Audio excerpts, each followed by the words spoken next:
누구나 한 번쯤 생각해 본 적이 있겠지요. 내가 사라지면 누가 나를 기억할까? 그때 제일 먼저 떠오르는 건 누굴까?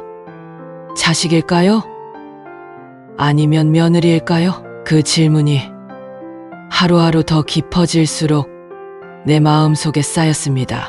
나는 그저 손주와 함께했던 그 시절을 되새기며 그 아이의 웃음소리만 기다리고 있었습니다. 그런데 어느 날 그 기다림은 차갑게 식어버렸습니다. 손주를 빼앗긴 할머니. 그 이후로 내가 무엇을 할 수 있었을까요? 내가 무엇을 잘못했을까? 그 질문은 계속해서 내 마음속을 휘감았습니다. 며느리의 차가운 태도, 아들의 무심한 눈빛 속에서 나는 점점 더 외로워졌습니다. 그리고 어느 날 나는 그들의 사랑을 다시 찾을 수 없는 것 같다는 절망감에 빠져버렸습니다. 지금부터 그 이야기를 들려드리겠습니다. 손주를 빼앗긴 할머니가 어떻게 그렇게 외로워지게 되었는지, 그리고 그 안에서 내가 어떤 아픔을 견뎠는지, 이 이야기를 들은 후 여러분은 과연 누구를 먼저 떠올릴 수 있을까요? 나는 아직도 그날의 그 말을 잊지 못합니다. 어머니, 앞으로는 저희 집 근처로 오지 말아주세요. 아이가 혼란스러워해요. 나는 아무 말도 하지 못한 채 그대로 전화를 끊었습니다. 숨이 턱 막혔습니다. 가슴이 쿵 내려앉더니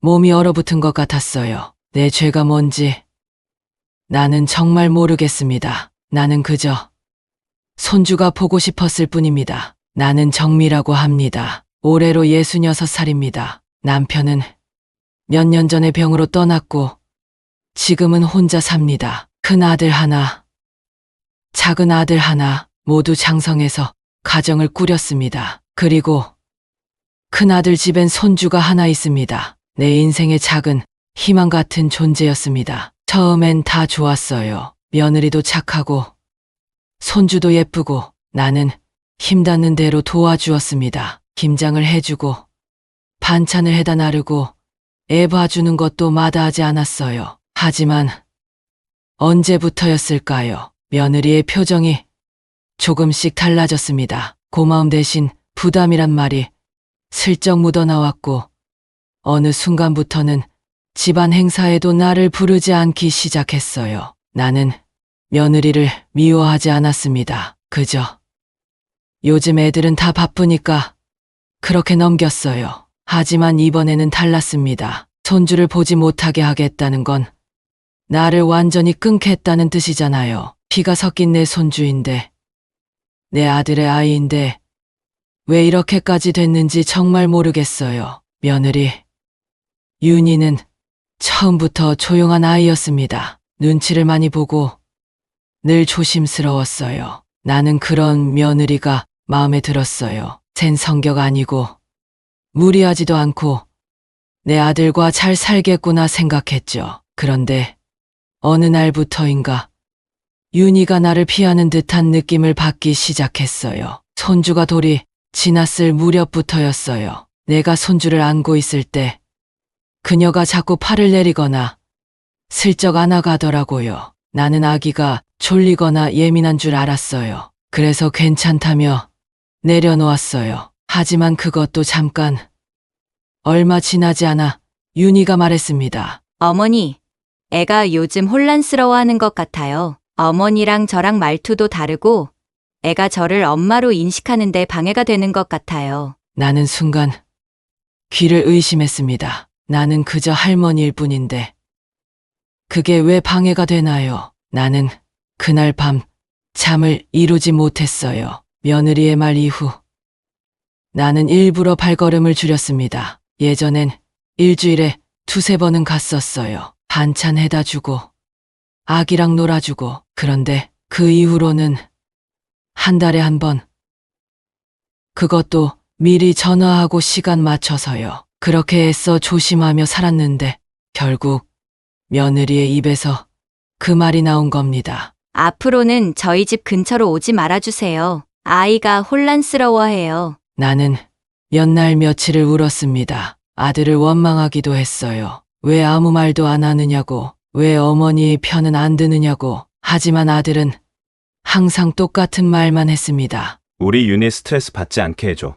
엄마, 당신이 뭘 잘못한 건 아니야. 그냥 상황이 그런 거야. 그 말이 더 가슴 아팠어요. 나는 아무 잘못이 없는데 벌을 받고 있는 기분이었어요. 마치 투명 인간이 된 것 같았습니다. 요즘은 집안이 너무 조용합니다. TV 소리도, 냉장고 돌아가는 소리도 왠지 낯설고 시끄럽게만 느껴집니다. 나는 자주 손주 사진을 꺼내 봅니다. 그 조그맣던 손, 까르르 웃던 얼굴, 엉금엉금 기던 모습.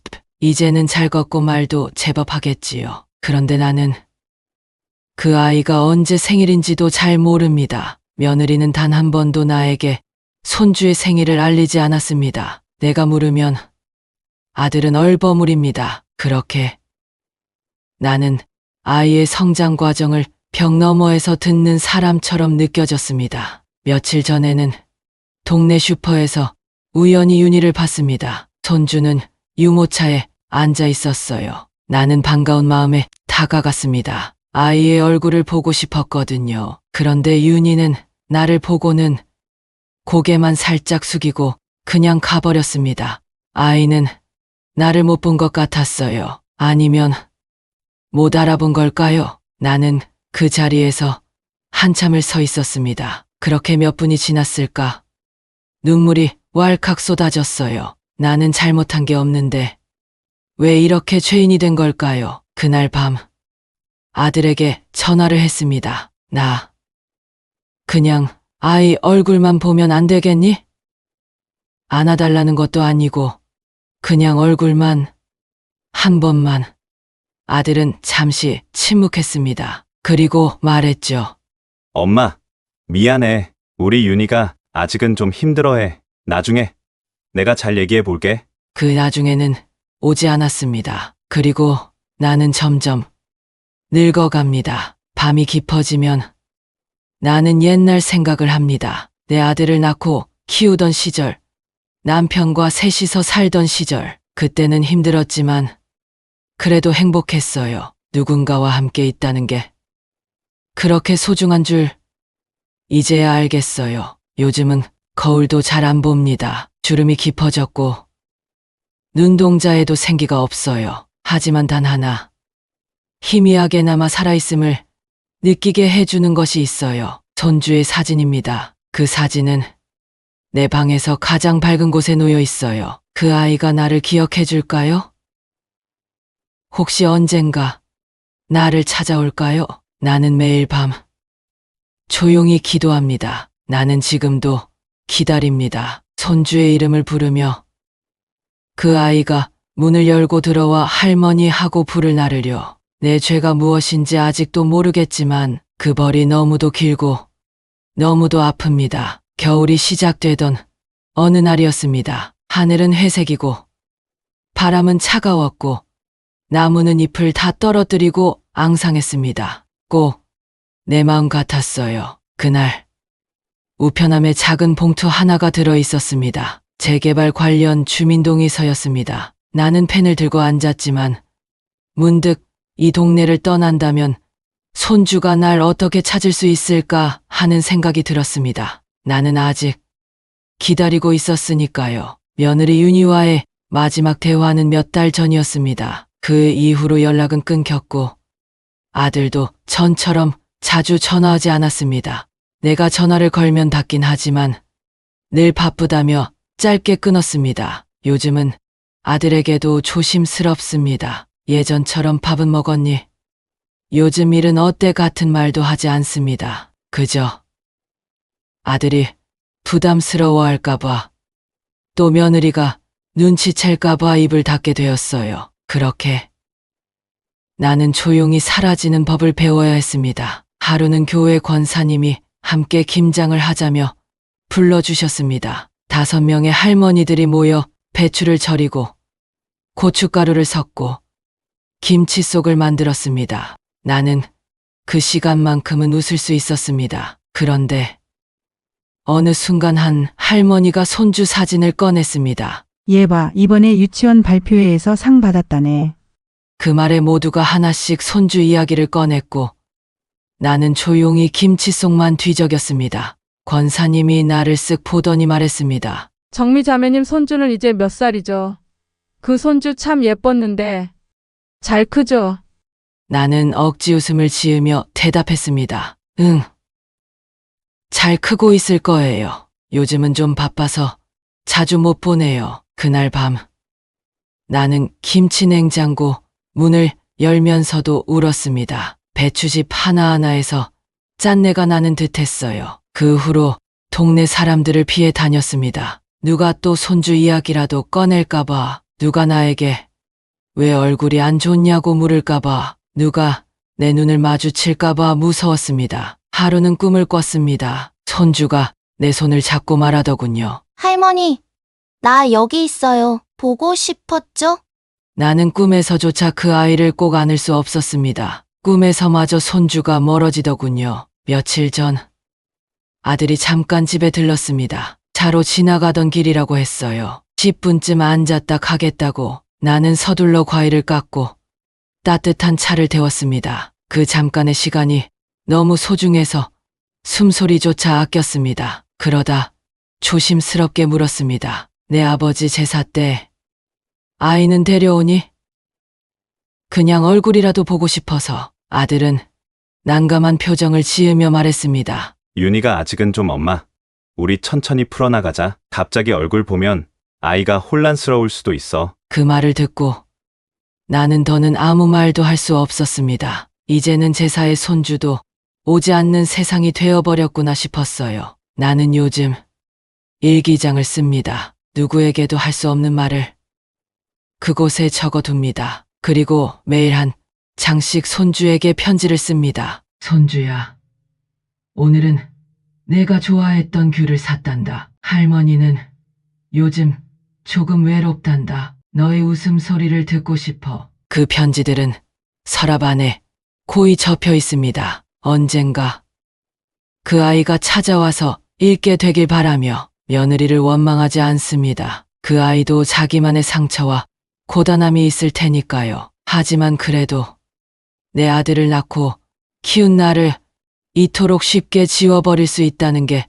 슬펐습니다. 요즘은 텔레비전도 잘 안 봅니다. 가족 예능이나 육아 예능은 마음이 아파서 못 보겠어요. 오히려 다큐멘터리나 고요한 풍경을 보여주는 프로그램이 좋습니다. 가끔은 이런 생각도 듭니다. 내가 사라지면 누가 알기나 할까? 며느리는 알까? 손주는? 아들은 알기나 할까? 겨울은 점점 깊어지고 내 마음속 고요함도 더욱 깊어집니다. 나는 오늘도 편지를 씁니다. 아직 못다한 사랑, 전하지 못한 그리움을 한 글자씩 꾹꾹 눌러 담습니다. 손주의 이름을 마지막 줄에 적으며 나는 기도합니다. 그 아이가 언젠가 나를 기억해 주기를, 내 손을 잡고 말해 주기를. 할머니, 나 기억해요. 할머니가 얼마나 사랑해줬는지. 며칠 전 우체국에 다녀오는 길이었습니다. 작은 놀이터 앞을 지나가는데 그네에 앉아있는 아이가 눈에 들어왔습니다. 어쩐지 낯이 익다 싶어 걸음을 멈췄습니다. 아이의 뒷모습이 꼭 내 손주 같았거든요. 나는 한참을 그렇게 서 있었습니다. 차가운 바람이 옷깃을 파고들었지만 그 자리에서 떠날 수가 없었습니다. 혹시나 돌아볼까? 혹시나 눈이 마주칠까? 하지만 아이는 나를 보지 않았고 곧 엄마 손을 잡고 사라졌습니다. 나는 터벅터벅 집으로 돌아왔고 현관문 앞에서 한참을 서 있었습니다. 왜 그렇게 가슴이 먹먹했는지, 왜 그 아이가 내 손주가 아니라는 걸 알면서도 눈물이 났는지 아직도 모르겠습니다. 밤이 되면 더 외로워집니다. 달빛은 예전보다 더 차가워졌고 벽시계의 초침 소리가 유난히 크게 들립니다. 가끔은 내 인생이 하나둘 사라지는 느낌입니다. 젊은 날의 웃음, 사랑, 가족 모두가 내 손에서 빠져나가는 기분이에요. 그런데 말입니다. 이상하게도 그 속에서도 나는 희망을 버릴 수 없습니다. 며칠 전 낡은 앨범을 꺼냈습니다. 아들이 어릴 적 남편이 살아있었던 시절, 그리고 손주가 처음으로 할머니라고 부르던 그날 사진 속 나는 참 많이 웃고 있었더군요. 그때의 나는 지금의 나보다 훨씬 가난했지만 마음은 부자였던 것 같습니다. 나는 사진을 하나 꺼내 작은 액자에 넣었습니다. 손주가 내 품에 안겨있던 그 사진, 그리고 그 액자를 작은 탁자 위에 올려두었습니다. 그 아이가 언젠가 돌아왔을 때 바로 볼 수 있도록요. 나는 이제 매일을 준비하며 살아갑니다.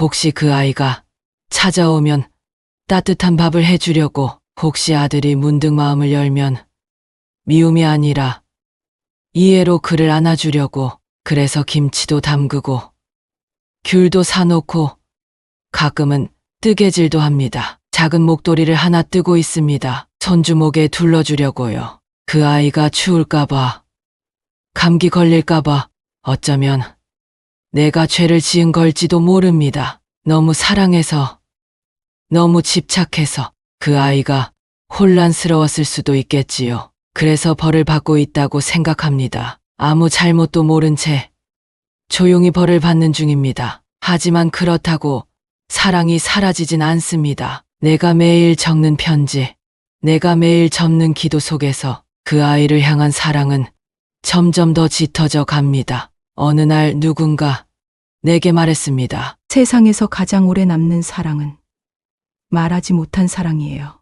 나는 그 말을 가슴에 새기며 살아갑니다. 말하지 못한 사랑, 전하지 못한 손길, 끝내 안아주지 못한 기억, 그 모든 것이 언젠가 닿기를 바라며 나는 오늘도 작은 목도리의 마지막 시를 엮습니다. 그리고 기도합니다. 그 아이가 언젠가 추운 겨울날 내가 만든 이 목도리를 두르고 찾아오기를. 할머니, 나왔어요.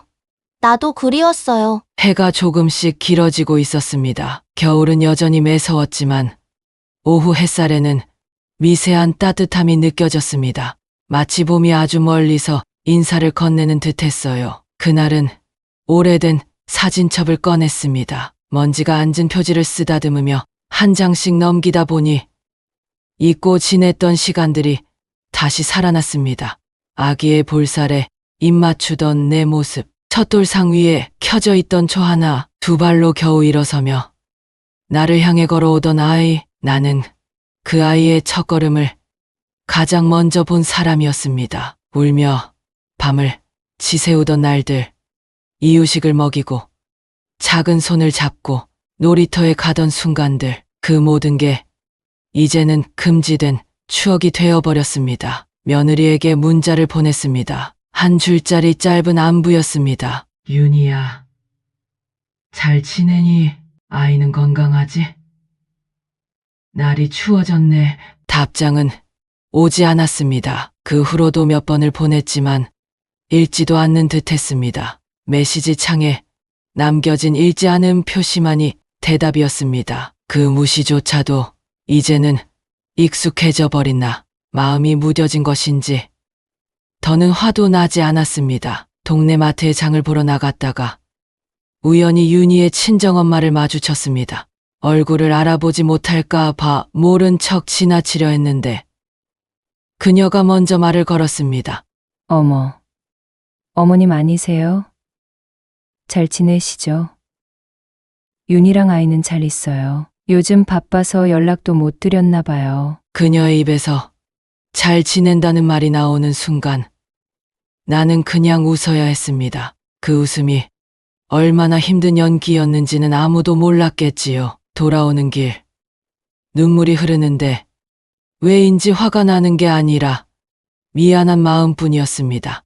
나는 도대체 누구에게 사과하고 싶은 걸까요? 밤마다 불면증에 시달립니다. 잠을 자려 누우면 생각이 꼬리를 물고 이어집니다. 혹시 내가 정말 뭔가를 잘못했나? 정말 내가 너무 간섭했었나? 아니면 그저 며느리가 나와 함께하는 가족을 원하지 않았던 건 아닐까? 그 아이가 나를 부담스러워했을 수도 있고 내 방식이 그에겐 상처였을 수도 있겠지요. 답 없는 물음들 속에 새벽이 오고 나는 눈을 감지 못한 채 커튼 사이로 들어오는 빛을 멍하니 바라봅니다. 요즘은 봉사활동을 시작했습니다. 노인복지센터에서 말벗되어 드리는 일입니다. 처음엔 그곳에서도 마음을 열지 못했지만 어느 날 한 할머니가 제게 물었습니다. 자식은 있지? 손주는? 나는 대답하지 못하고 웃기만 했습니다. 그 웃음을 본 할머니는 제 손을 꼭 잡으며 말했습니다. 나도 그래. 우리 손주도 이제 날 잘 몰라. 이름도 가물가물하다더라. 그래도 괜찮아. 가끔 떠올려주는 것만으로도 고맙지.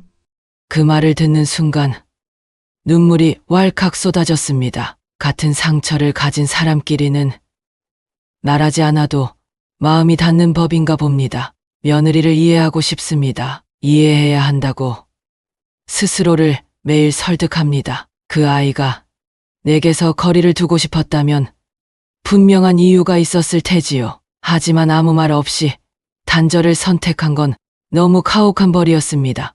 사랑했던 손주를 잃은 것도 모자라 그 죄가 무엇인지조차 들을 수 없는 세상. 그 속에서 나는 오늘도 질문만 되뇌며 살아갑니다. 내가 죄인이라면 대체 무슨 죄였을까요? 사진 속 웃고 있는 아이는 여전히 내 마음속에 살고 있습니다. 그 아이의 첫 웃음, 첫 울음, 첫 걸음, 그 모든 처음을 함께한 나는 아직 그 아이의 할머니입니다. 누가 내 존재를 지워도, 누가 내 기억을 외면해도 나는 그 아이를 사랑한 시간으로 존재합니다. 그리고 그 사랑은 아직도 편지 속에 살아 있습니다. 내일도 또 한 장 손주에게 편지를 써야겠습니다. 봄이 올 줄 알았습니다. 겨울이 길어도 결국 꽃은 피는 법이니까요. 하지만 올해의 봄은 내게 너무나 멀게 느껴졌습니다. 며칠 전 병원에 다녀왔습니다. 동네 내과였는데 요즘 자꾸 어지럽고 밥맛이 없어졌거든요. 의사는 아무렇지 않은 듯 말했지만 내게는 익숙한 표현이었습니다. 정밀 검사가 필요하겠네요. 큰 병원으로 가보세요. 나는 집으로 돌아오는 길에 버스를 2번 갈아탔습니다. 창밖으로 핀 매화꽃이 보였지만 마음은 더 시렸습니다. 그날 밤 잠을 이루지 못했습니다. 만약 내가 아프면 누가 알아줄까? 내가 병원에 입원이라도 하게 되면 누가 옆에 있을까? 지금까지 살면서 병원 침대에 혼자 누운 적은 없었는데 이제는 그것마저도 혼자여야 하나 싶었습니다. 이불을 목 끝까지 끌어올리고 눈을 감았습니다. 그러나 자꾸만 손주 얼굴이 떠올랐습니다. 유난히 눈망울이 컸던 아이, 웃으면 볼에 보조개가 쏙 들어가던 아이, 그 아이가 혹시 날 잊었을까봐, 혹시 날 보고도 모른 채 할까봐 그게 가장 무서웠습니다. 며칠 뒤 큰 병원에서 진료를 받았습니다. 의사 선생님은 조심스럽게 말씀하셨습니다. 정밀 검사 결과 림프 쪽에 조금 이상이 보입니다. 조직 검사를 해보겠습니다. 나는 고개를 끄덕였고 병원 복도를 조용히 걸어 나왔습니다. 밖에선 봄비가 내리고 있었습니다. 우산 없이 걷는 길. 나는 비를 피하지 않았습니다. 그저 모든 게 씻겨 내려갔으면 좋겠다는 마음뿐이었습니다. 그날 밤 아들에게 전화를 걸었습니다. 처음으로 나를 좀 돌아봐 달라고 말해야 할 것 같았거든요. 병원에서 정밀검사 하래. 림프 쪽이 이상하대. 말을 꺼내는 순간 내 목소리가 떨리는 게 느껴졌습니다. 아들은 잠시 침묵하다가 조용히 말했습니다. 엄마, 무슨 일 있어도 제가 책임질게요. 걱정 마세요. 나는 고맙다고 했지만 그 말 끝에 이어진 아들의 말은 내 마음을 한 번 더 꺾었습니다. 근데 윤희한테는 아직 말하지 마세요. 괜히 걱정하게 하지 말고. 나는 그 말에 대답하지 않았습니다. 며느리에게조차 숨겨야 하는 내 병. 나는 언제부터 이렇게 투명한 사람이 된 걸까요? 검사 날짜는 다음 주입니다. 그날을 기다리며 나는 조금씩 집을 정리하고 있습니다. 혹시라도 입원하게 된다면 내 흔적들이 남지 않도록 오래된 손주 사진, 내가 만든 털모자, 아이가 그렸던 낙서, 그 모든 것들을 작은 상자에 차곡차곡 담았습니다. 상자 위에는 편지를 한 장 올려두었습니다.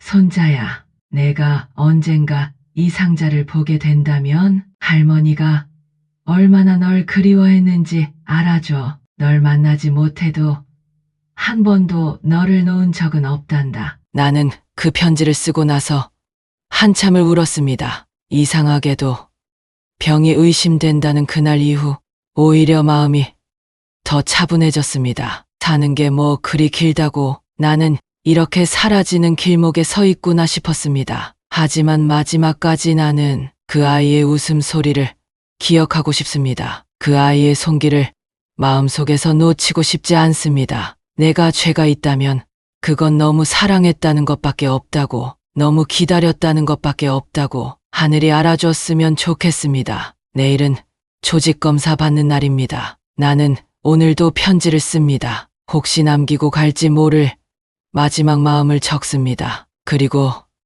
다시 기도합니다. 그 아이가 내 마음 어딘가에 혹은 저 하늘 어딘가에 나를 기억해 주기를. 며칠 전 집에 걸린 전화벨 소리가 나를 놀라게 했습니다. 여느 때처럼 아들이거나 누군가의 전화일 줄 알았는데 오늘은 좀 달랐습니다. 전화기 속 목소리는 내겐 너무나 낯선 목소리였습니다. 할머니, 저희가 입원 수속을 도와드릴까요? 병원에서는 결과가 나왔습니다. 그것은 병원의 간호사였습니다. 며칠 전에 받은 검사 결과에 대한 전화였습니다. 눈물이 고였습니다. 그때까지도 나는 그 결과를 받아들일 준비가 되어 있지 않았습니다. 언제나 나는 내 건강을 신경 쓰지 않으려고 애썼던 것 같습니다. 가족들의 눈치도 보며 나의 아픔은 비밀로 하고 싶었어요. 결과가 어떻다고요? 내가 떨리는 목소리로 묻자 간호사는 잠시 조용히 있었습니다. 그 긴 침묵이 너무나 무겁게 느껴졌습니다. 죄송합니다. 암이라는 진단이 나왔습니다. 빠르게 치료가 필요합니다. 그 말을 듣고 나서 나는 잠시 멍해졌습니다. 마음속에서 수많은 생각이 교차했습니다. 내가 암이라니, 이렇게 갑자기. 나는 정말 받아들일 수 없었습니다. 내 몸은 그저 조금 아프다는 생각이었을 뿐이었어요. 이제는 그저 치료를 받는 것만으로도 감당할 수 있을지 걱정이 앞섰습니다. 며칠 뒤 병원에 가게 되었습니다. 그때 나는 내 마음속에 또 다른 질문이 들었습니다. 내가 며느리에게 다시 돌아갈 수 있을까? 그 질문이 내 마음을 아프게 했습니다. 하지만 나에게는 더 이상 돌아갈 길이 없었습니다. 아들은 점점 멀어졌고 며느리는 이미 내가 눈에 띄지 않는 사람처럼 되어버렸습니다. 나의 아픔은 이제 그들에게 아픈 소식이 될 뿐이었습니다. 병원에 도착했을 때 나는 아들에게 전화 한 통을 했습니다. 이번에 병원에 가서 치료 시작하려고 해.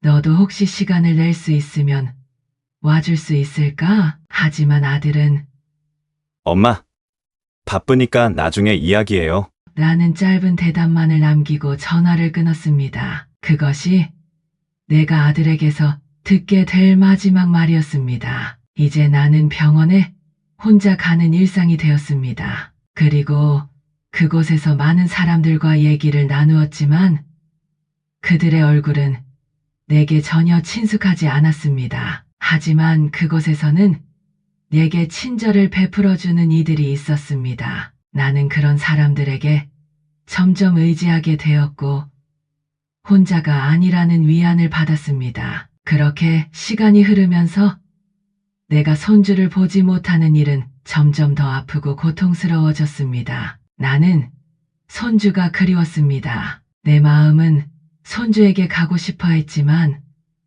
그럴 수 없었습니다. 나는 그저 다시 한번 그 아이를 만나고 싶었고 그런 마음이 얘 가슴 속에서 계속 타오르고 있었습니다. 병원 치료가 시작된 후에도 나는 여전히 며느리와 아들과의 거리가 가까워지지 않았습니다. 나는 알았어요. 그들의 마음속에 내가 차지하는 자리는 이미 너무 작고 멀어졌다는 것을. 그럼에도 불구하고 내 마음은 여전히 그들에게 돌아가고 싶었습니다. 하지만 그들은 나를 멀리하고 있었고 내게는 그저 고요한 병실에서 혼자 남은 채로 내 미래를 고민해야 했습니다. 차가운 병실의 창밖을 바라보며 나는 생각했습니다. 그저 다시 손주를 한 번만 볼 수 있다면. 하지만 그 마음을 전할 수 있는 길은 점점 좁아지고 있었습니다. 내가 아프다고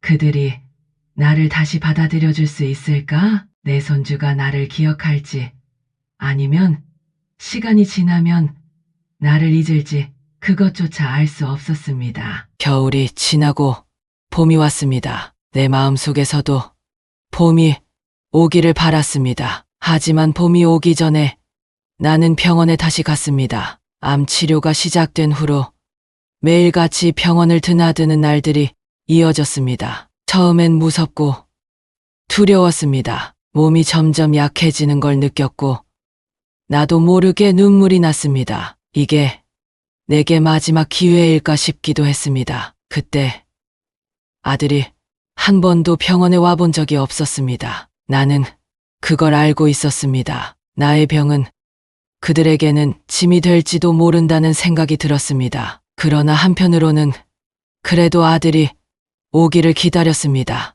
몇 년 동안 나는 항상 아들이 내게 와서 손을 잡아주기를 바랐습니다. 하지만 그 순간이 오지 않아서 나는 스스로 자꾸만 비참해졌습니다. 병원에 가는 길, 나는 걸음을 내디딜 때마다 몸이 점점 더 힘들어지는 걸 느꼈습니다. 나의 몸은 내 마음과 다르게 점점 더 무겁게 느껴졌습니다. 그런데도 나는 계속해서 병원에 가야 했습니다. 손주를 보기 위해서라도 이겨내야 한다는 생각만이 내게 힘을 주었습니다. 그 아이를 한 번만이라도 보고 싶었습니다. 내가 살아있는 동안 그 아이의 웃음소리를 들을 수만 있다면 그게 내가 원하는 모든 것 같았습니다. 병원에 도착해 치료를 받고 나면 몸은 더욱 피곤하고 지쳐서 다시 집에 돌아가기가 힘들었습니다. 하지만 매일 돌아가는 집은 예전과는 달리 고요하고 조용했습니다.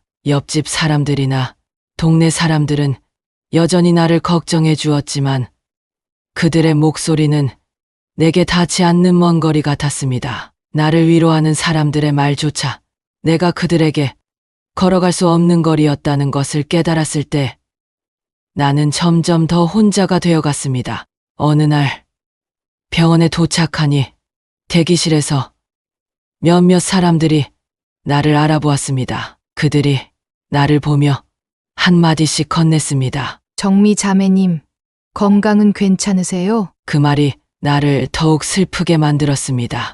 내가 아무리 나아지길 바랄지라도 내게는 더 이상 예전의 모습이 없다는 사실을 상기시키는 말이었습니다. 그 순간 내 머릿속에 떠오른 생각은 며느리였습니다. 윤희, 내 며느리가 떠올랐습니다. 내가 이렇게 아프다고, 내가 이렇게 고통스러워한다고 그녀는 알까?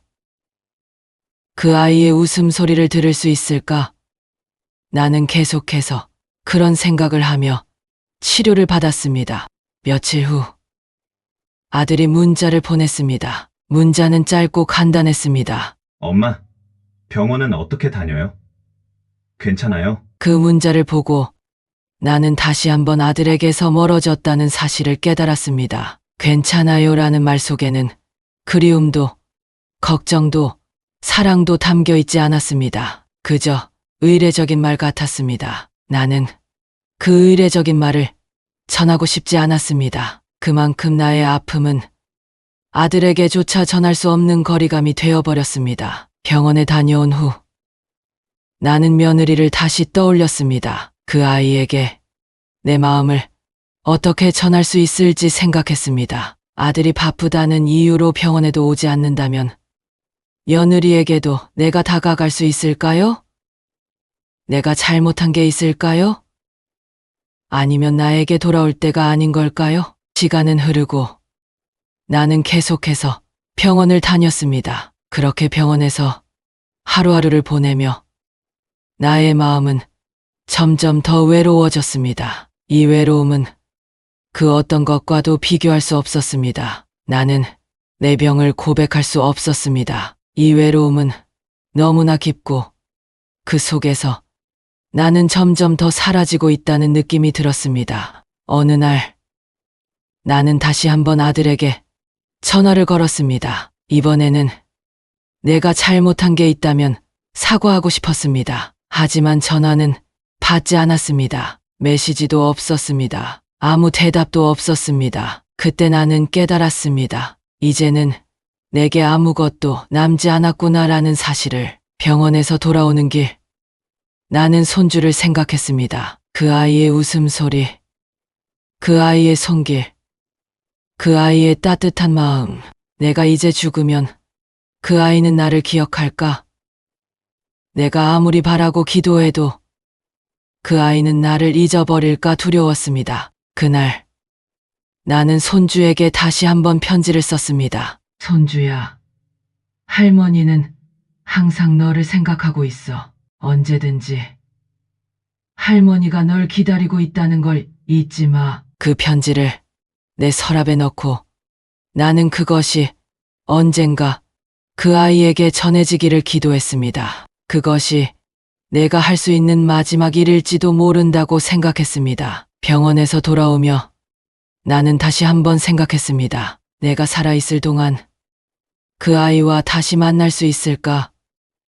내 마음이 그리워지는 그 아이는 내 손주라는 사실이 너무나 아프게 다가왔습니다. 내가 아무리 기다려도 그 아이가 내게 다가오지 않으면 내가 그리움에 잠기게 될 뿐이라는 사실이 너무나 슬펐습니다. 그렇게 나는 또 하루를 보냈습니다. 내일이 오고 또 내일이 올 것입니다. 내가 살아있는 동안 그 아이를 볼 수 있을지 없을지 알 수 없지만 나는 여전히 그 아이를 그리워하며 오늘도 그리움 속에서 살아가고 있습니다. 겨울이 지나고 봄이 왔습니다. 하지만 내 마음속 봄은 아직 오지 않았습니다. 봄날의 꽃처럼 그리움은 더욱 짙어졌고 그 그리움을 달래기 위해 나름의 방식으로 하루하루를 보내고 있습니다. 봄의 따뜻한 햇살 속에서 나는 여전히 차가운 바람을 맞고 있습니다. 손주가 내게 오기를,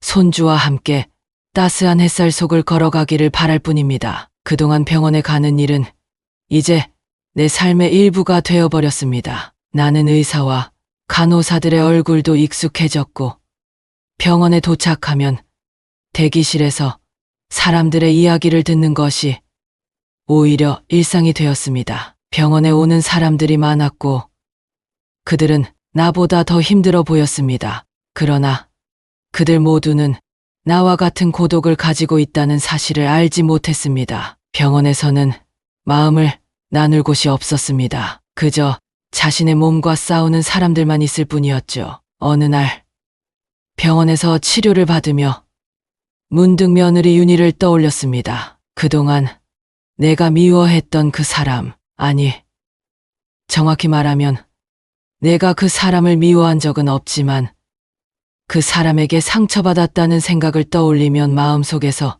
억울함과 슬픔이 일었습니다. 내가 손주를 볼 수 없게 된 것은 바로 그 사람 때문이었습니다. 그 아이를 내 품에 안을 수 없다는 사실은 나에게 가장 큰 고통이었죠. 내가 떠올린 건 그 며느리와의 마지막 대화였습니다. 그날 나는 윤희에게 내 마음을 전하고 싶었습니다. 그동안 내가 잘못한 일이 있다면 사과하고 싶었고 내게도 그 아이가 그리운 마음이 있다는 걸 알리고 싶었어요. 하지만 윤희는 나의 마음을 받아주지 않았습니다. 그녀는 늘 바쁘다며 전화를 끊었고 나는 더 이상 아무런 말을 하지 못했습니다. 내 마음속에서는 손주를 볼 수 있을까라는 질문만 떠돌았습니다. 그때부터 나는 더 이상 전화도 하지 않았고 집으로 찾아가지도 않았습니다. 아들은 직장에 바쁘다고 했고 며느리도 여전히 일에 치여 있었으니 나를 찾아올 시간은 없었습니다. 그러다 보니 내 마음속의 외로움은 점점 더 커져갔습니다. 내가 고립되어 있다는 사실을 깨닫고 나는 더 이상 그들에게 연락을 시도하지 않았습니다. 아들을 찾고 며느리를 찾아도 그들은 내게 다가오지 않았습니다. 그래서 나는 내 스스로를 점점 더 잃어갔습니다. 한편 그 외로움 속에서도 병원에서 치료를 받으며 나름대로 힘을 내보려 했습니다. 매일 일기를 쓰고 작은 일을 하나하나 해나가며 나를 채우려고 했습니다. 병원에 갔다가 돌아오는 길 나는 작은 마트에 들러 장을 봤습니다. 그곳에서 사람들을 보며 이 사람들도 나와 비슷한 고민을 가지고 있겠지라고 생각했습니다. 아무리 병을 앓고 있어도 사람들은 그냥 평범한 일상을 살아가는 듯 보였습니다. 나도 그렇게 살아가고 싶었지만 손주가 그리워서 더 이상 그 일상의 의미를 두기 어려웠습니다. 어느 날 나는 병원에서 돌아온 후 거울을 보았습니다. 병원에 다니고 나서 점점 더 얼굴이 창백해졌고 살은 더 많이 빠졌습니다. 더 이상 건강한 모습은 아니었습니다. 그때 문득 내가 살아갈 이유가 무엇인가 하는 생각이 들었습니다. 내가 살아있다면 손주를 다시 볼 수 있을까? 내가 살아있으면 그 아이가 내게 돌아올까? 그런 생각들이 내 머릿속을 채우고 있었습니다. 내가 다시 건강을 되찾으면 내 삶을 다시 살아갈 수 있을까? 하지만 시간이 지날수록 내 몸은 더욱 아프고 힘겨워졌습니다. 병원에 가는 횟수는 늘었고 치료를 받는 날마다 나는 조금씩 더 지쳐갔습니다. 손주를 기다리며 내 몸과 싸워가며 나는 점점 더 고립감을 느꼈습니다. 사람들이 나를 지나치게 걱정해주는 것도 오히려 부담스러웠습니다. 내가 아픈 건 내가 할 수 있는 일이 아니었으니까요. 병원에 가는 것도 그저 내 몸의 문제일 뿐 내가 할 수 있는 일이 아니었습니다. 그렇게 하루하루는 지나갔습니다. 나는 여전히 손주를 기다리며 일기를 쓰고 편지를 썼습니다. 그 아이가 내게 다시 돌아올 날을 기다리며 나는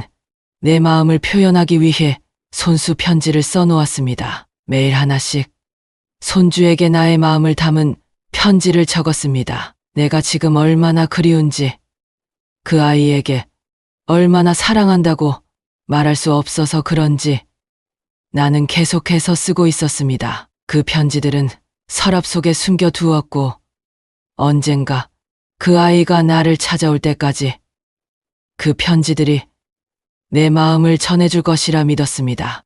내 마음 속의 그리움을, 사랑을 한 글자씩 써내려갔습니다. 그리고 언젠가 그 아이가 그 편지를 읽게 될 것이라고 믿으며 나는 그 편지들을 하나씩 접어 서랍에 넣었습니다. 하지만 한편으로는 내가 그 아이에게 돌아갈 수 있는 방법이 있을까 하는 의문이 들었습니다. 내가 이렇게 그리워하며 기다린다고 해서 그 아이가 내게 돌아오는 것은 아닐 것입니다. 윤희가 내게 돌아오지 않으면 그 아이는 계속해서 멀어져 갈 것이기 때문입니다. 내가 그 아이를 기다리며 이렇게 살고 있지만 그 아이는 나를 기억할까?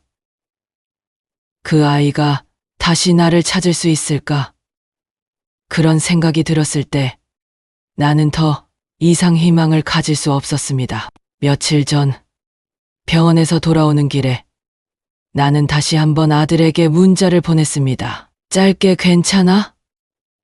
라고 보냈습니다. 그리고 답장을 기다렸습니다. 답장이 오지 않았습니다. 그제야 나는 알았습니다. 아들은 내게 이제 아무것도 남지 않았다는 사실을, 나는 더 이상 그 아이와 연락을 할 수 없다는 사실을 받아들여야 했습니다. 내가 살아있을 동안 그 아이와 다시 만날 수 있을지 모르겠지만 내 마음 속에는 그리움만 가득했습니다. 병원에서 돌아온 그날, 나는 또 한 번 그 아이를 생각하며 편지를 썼습니다. 손주야, 할머니는 여전히 널 기다리고 있어. 언제든지 할머니는 너를 사랑한다고 말하고 싶어. 내가 다시 건강해져서 너와 함께 걷기를 바란다. 그 편지를 쓰고 나는 다시 서랍에 넣었습니다. 내가 그 아이에게 줄 수 있는 것은 그뿐이었습니다. 겨울이 지나고 봄이 오고 있지만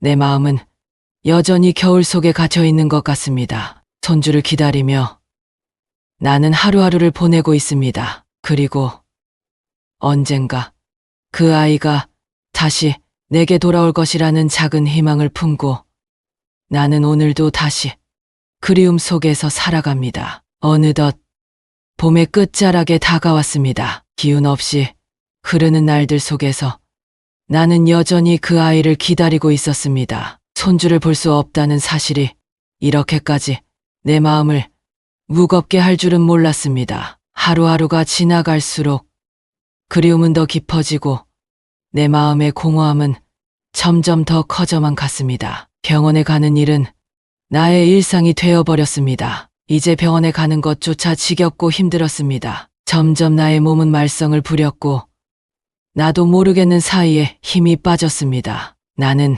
언제나 그런 생각을 했습니다. 내가 이렇게 병원에 가는 것보다 그 아이와 함께 있는 게 더 행복할 텐데.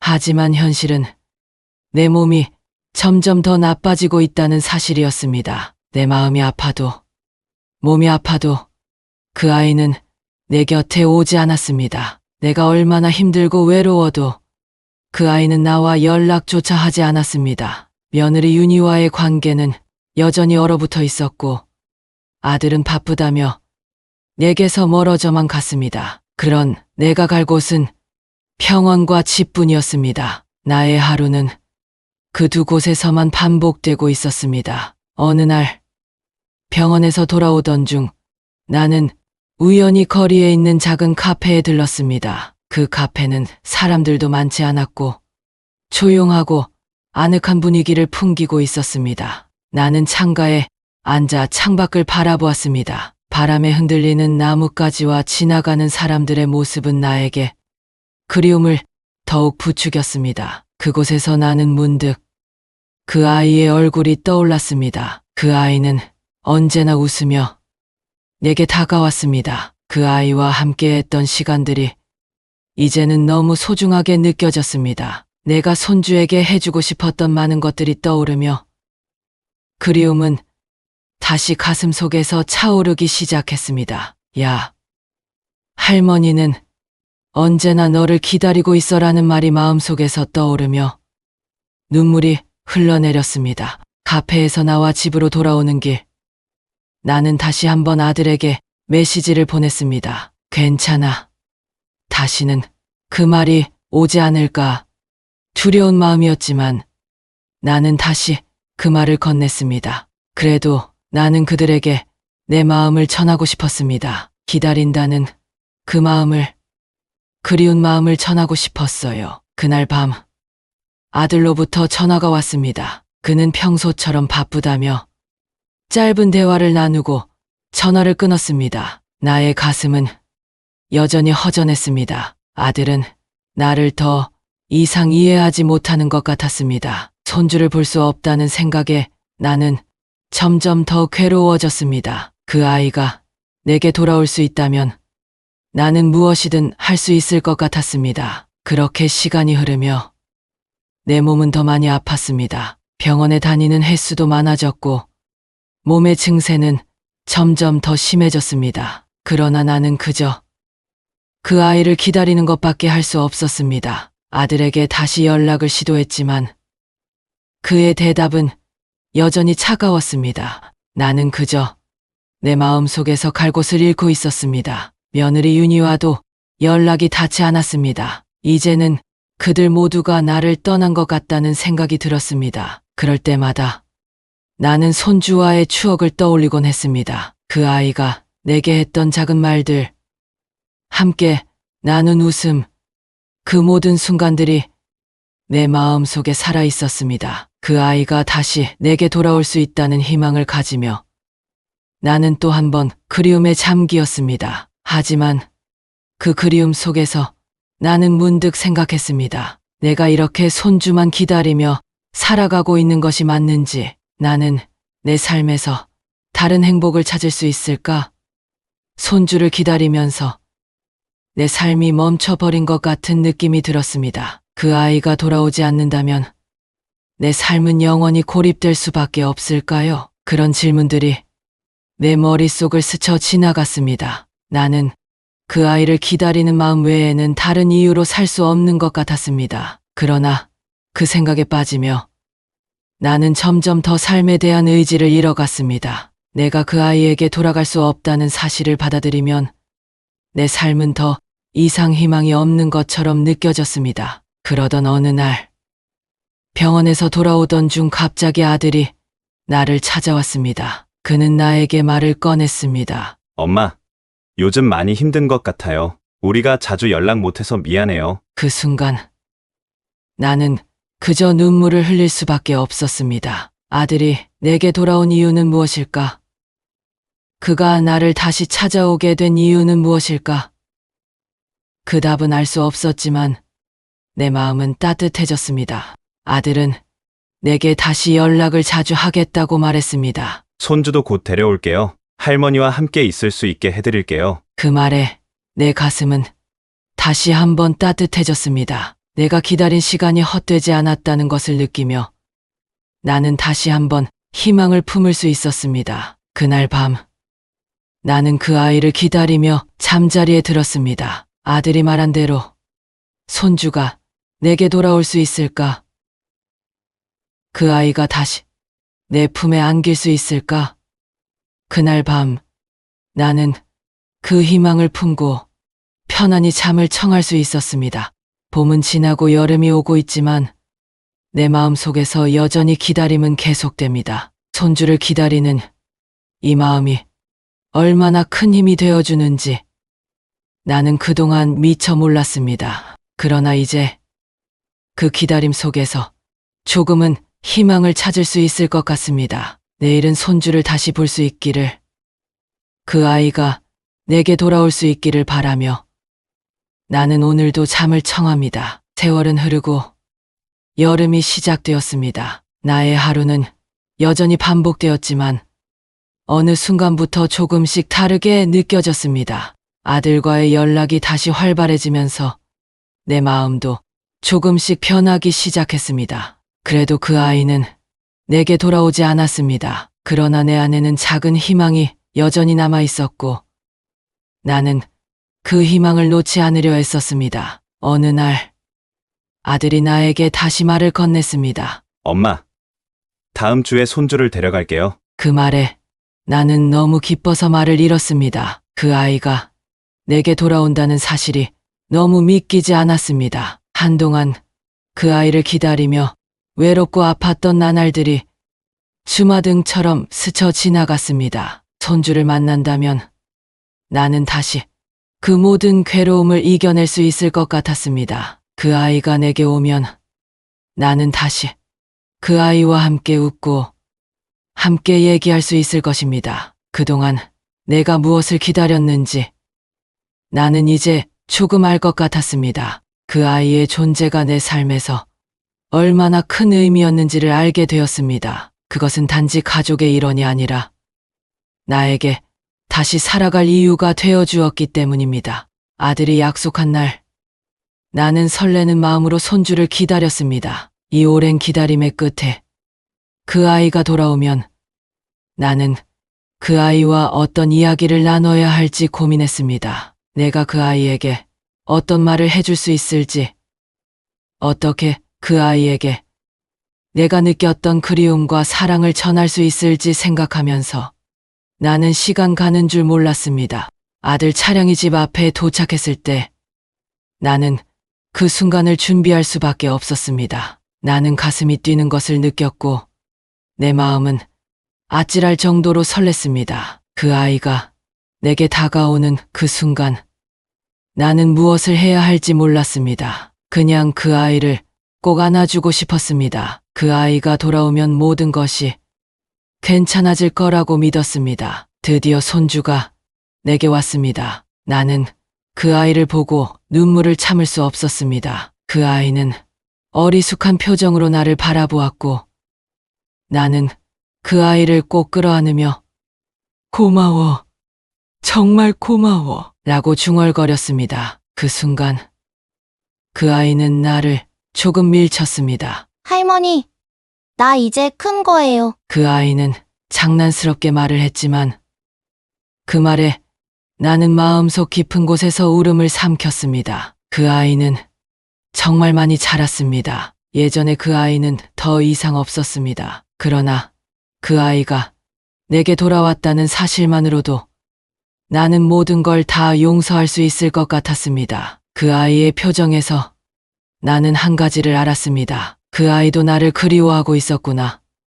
그렇게 느껴졌습니다. 그날 밤 우리는 함께 이야기를 나누었습니다. 손주와 함께한 시간은 짧지만 내게는 너무 소중했습니다. 나는 그 아이에게 내가 그동안 겪은 이야기를 나누며 할머니는 그동안 너를 많이 기다렸단다 라고 말했습니다. 그 아이는 내 말을 듣고 잠시 조용히 있었습니다. 그리고는 다시 웃으며 알았어요.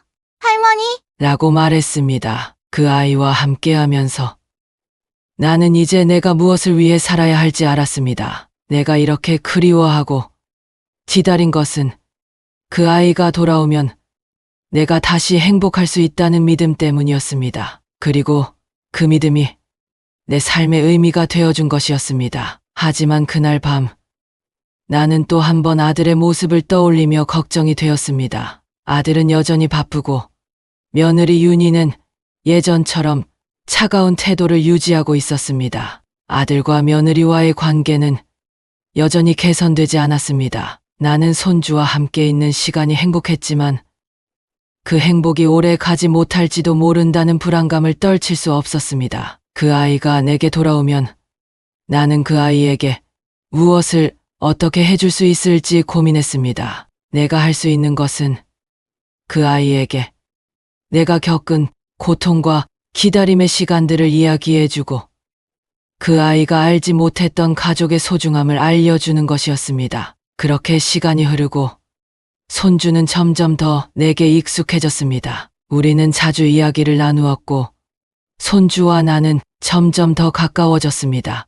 그러나 여전히 나의 마음속에는 아들, 며느리와의 관계가 풀리지 않은 채로 남아 있었습니다. 나는 그들에게 내 마음을 전달하고 싶었지만 그들이 나를 이해하지 못할 것 같다는 두려움이 있었습니다. 어느 날 나는 다시 한번 아들에게 연락을 시도했습니다. 아들, 나 좀 도와줘. 우리가 다시 서로 가까워질 수 있으면 좋겠어. 그때 아들은 나에게 말을 건넸습니다. 엄마, 내가 너에게 미안하다는 걸 이제 알게 되었어. 그동안 내가 너무 바빠서 너를 잊고 있었어. 아들의 말에 나는 그만 눈물을 흘렸습니다. 아들은 나에게 다시 가족의 의미를 되새겨 주었고 나는 그 말을 믿기로 했습니다. 손주와 함께한 시간은 정말로 소중했지만 아들과의 관계도 다시 회복될 수 있다는 희망을 가지게 되었습니다. 그렇게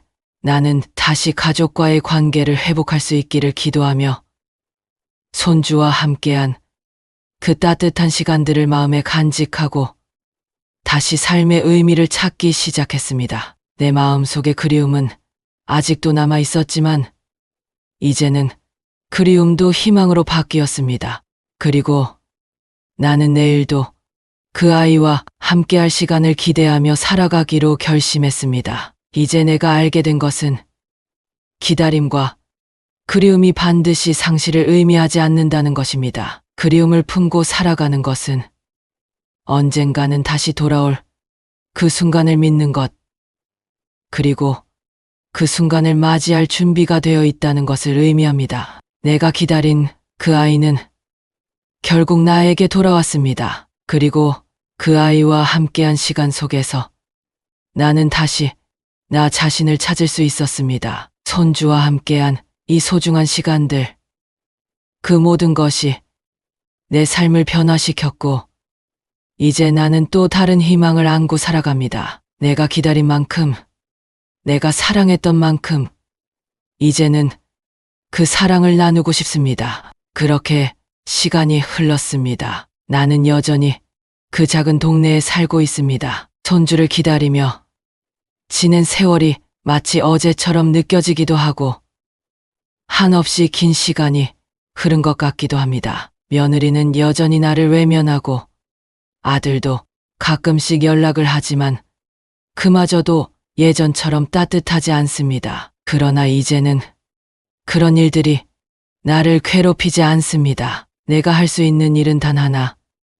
그 아이가 언젠가 다시 나를 찾아와 주기를 기도하는 일뿐입니다. 오늘도 나는 또 다른 일기를 씁니다. 손주에게, 아들에게, 그리고 나 자신에게. 손주야, 오늘도 할머니는 내 생각을 했단다. 너의 웃음소리가 그리워. 언젠가 너와 함께 웃을 수 있는 날이 오기를 바란다. 내가 잘 지내고 있기를, 그리고 나를 기억해 주기를. 그 편지는 여전히 서랍 속에 놓여 있습니다. 시간이 지나면서 점점 그 편지가 나의 유일한 위안이 되었어요. 나는 더 이상 그 편지를 읽지 않지만 그것들이 나를 지탱해 주는 힘이 되었습니다. 세월은 사람을 많이 바꿔놓습니다. 나도 변했고, 아들도 변했고, 며느리도 변했습니다. 그러나 변하지 않는 건 사랑입니다. 그 사랑은 시간이 지나도